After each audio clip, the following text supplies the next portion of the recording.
What's going on, guys? It's Dr. Apolly, and here I'm making a different type of video. This is a video about technology, actually.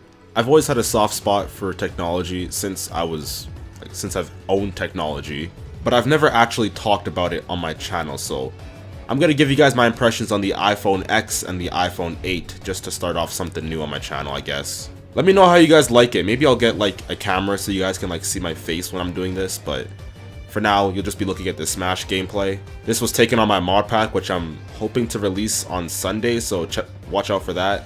Anyway, on to the video. We're gonna start off with the iPhone 8 because that's the more underwhelming one, and let me just make this plain and simple. The iPhone 8, like let's not kid ourselves here. The iPhone 8 is basically an iPhone 7s. It's basically the same phone.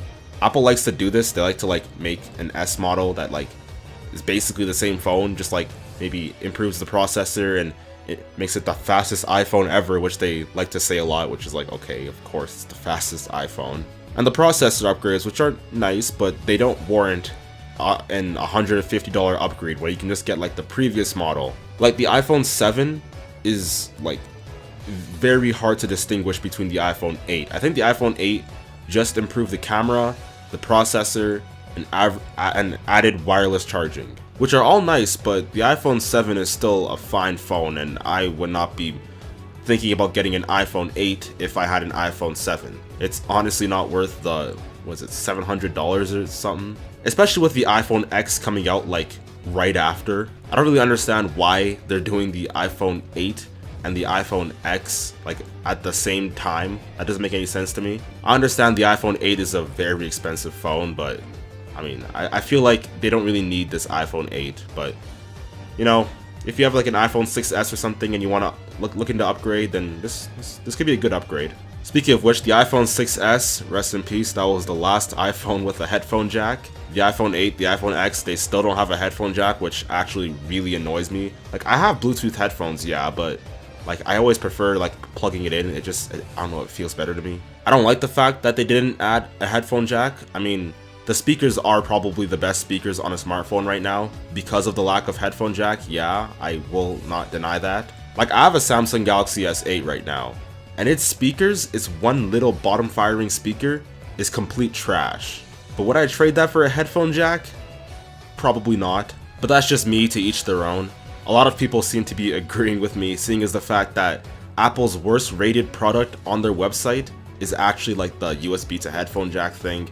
It's like rated 1.5 stars out of 5 or something like that. Also, it's good that iPhone actually embraces wireless charging now. I don't know why they didn't do this with the iPhone 7. They said their goal was to create a portless phone, and like the first step to doing that would be embracing wireless charging, which they didn't do on the iPhone 7. So it seemed completely ridiculous to me that they would get rid of the headphone jack, but I mean, it is what it is. The new camera features on the iPhone 8 are actually really good. I think it might be the best camera on a smartphone right now. I'll talk more about that when I get to the iPhone X because it also involves like facial scanning that's only on the iPhone X. So I'm going to talk about cameras on the iPhone X when I talk about that in this video. But overall with the iPhone 8, I just don't see why they're releasing it. Like, Apple always does this with their S models. They're very underwhelming. I don't see the point in releasing an S model. Just call it the iPhone 7, the iPhone 8, the iPhone 9. Which is what they're doing now, but they really should have just done it from the beginning, in my opinion. And finally, I heard that the iPhone 8 and the iPhone X, or the iPhone 10, are part of two completely different flagships. What is Apple trying to accomplish in this? Like, think about it, what are they actually trying to accomplish with this? If this really is true, that means we're gonna be getting the iPhone 9 next, then the iPhone 10, like the numbers 10, and then the iPhone 11 and whatnot, and then we're going to be getting the iPhone, well, I'm just going to refer to the iPhone X, the iPhone XI, the iPhone XII, which of course is Roman numerals for 10, 11, 12. If this really is true, this is how Apple is like trying to progress their phone lineup. I know this is probably in direct comparison to what Samsung's doing with their S phones and their Note phones. But you see, there's two key differences, right? The S phones come out 6 months before the Note phones. So, like, just the time period alone makes them feel different. These two iPhones are coming out at the same time.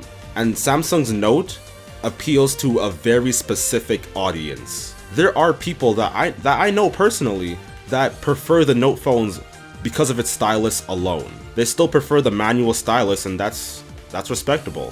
For example, I have the S8. My mom has the S8 Plus, but she definitely prefers Note phones. She just didn't get a Note 8 because of money and whatnot. I mean, that thing's like $930. My family, our pockets do not run that deep. $930 American too, I'm Canadian. That's over $1,000 Canadian, easily. So with that being said, what exactly is Apple trying to accomplish with this? They're coming out at the same time, and they don't really appeal to two different audiences. It's still the same iPhone users. The only difference is that one is cheaper and one is more expensive. I guess that may be able to work, but I just don't think it's necessary for Apple to do this. On to the iPhone 10. Yes, the iPhone 10. This phone has me very excited as a tech enthusiast. This year of smartphones is actually looking crazy. The iPhone X has definitely tightened the gap between Samsung and Apple. Last year, honestly, I think Samsung completely destroyed Apple. The iPhone 7 was not even a competition for the Samsung Galaxy S8, which was 6 months earlier, which came out six months earlier, and the Note 7 just completely blew it out of the water. It was a much better phone until, the battery stuff happened. I know people would still buy the iPhone because, they prefer iOS over Android. I'm not going to be talking about iOS versus Android in this video. That's for a different video, but from a technical standpoint, Samsung was completely destroying Apple.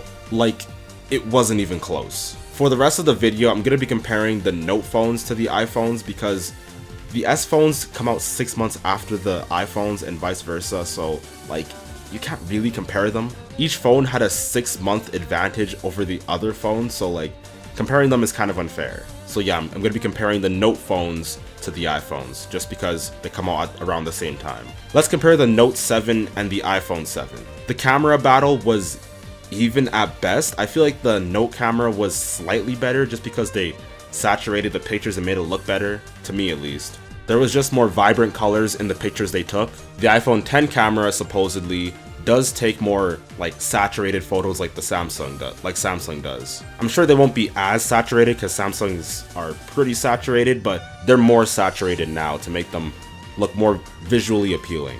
The Note 7 had an iris scanner, it had better waterproofing, it had a far better display, not even close. AMOLED versus LCD, Quad HD versus 1080p. Yeah, Samsung was killing it in the display and Apple was far behind. Note also had much smaller bezels, it had a micro SD slot, it had a headphone jack, and before it blew up, it actually had a really good battery. Much better than that of the iPhone 7. Oh yeah, by the way, when I say iPhone 7, I'm talking about the iPhone 7 Plus. I just don't want to say Plus every time. But now with the iPhone 8 and the Note 8, it's become a lot closer. Both have relative screens. They both have OLED screens. Samsung's does have a slightly higher pixel density, but that's nothing too much. They both have face scanning, but the face scanning on the iPhone is probably a lot better from what they're making it out to be in their advertisements. And if the face scanning does work out as good as advertised, you could make a serious argument for the iPhone X being a better piece of technology and just a better phone overall than the Note 8. And this is coming from someone who's been using Samsung phones for the past 3 or 4 years. The iPhone X might be a better phone than the Note 8, we'll have to wait till it comes out. The camera is probably better now too. Speaking of camera, it can record in 4K 60 FPS. That is just insane. The processor has to be ridiculously fast to actually be able to do that. Most cameras aren't even strong enough to do that. Most professional cameras cannot record in 4K 60 FPS. That is just insane. The iPhone 10 is actually similar to computers, professional computers when it comes to processing speed.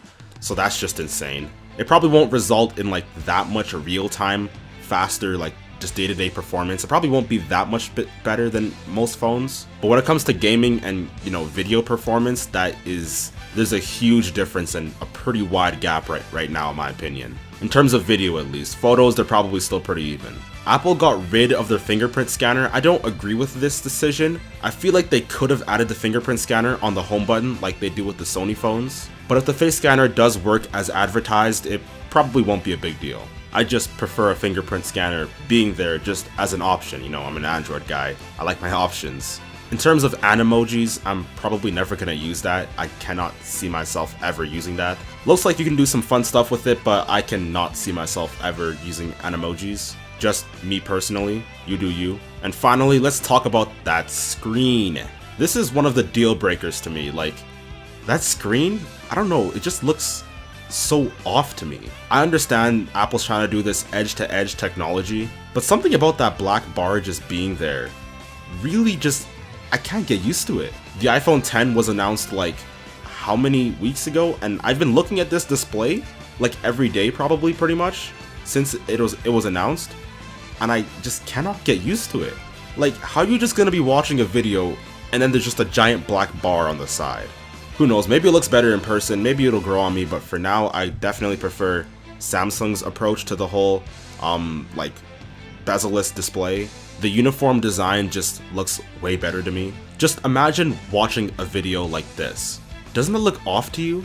I think the iPhone X would look a lot better if it did something like this. That would be awesome. Unfortunately not.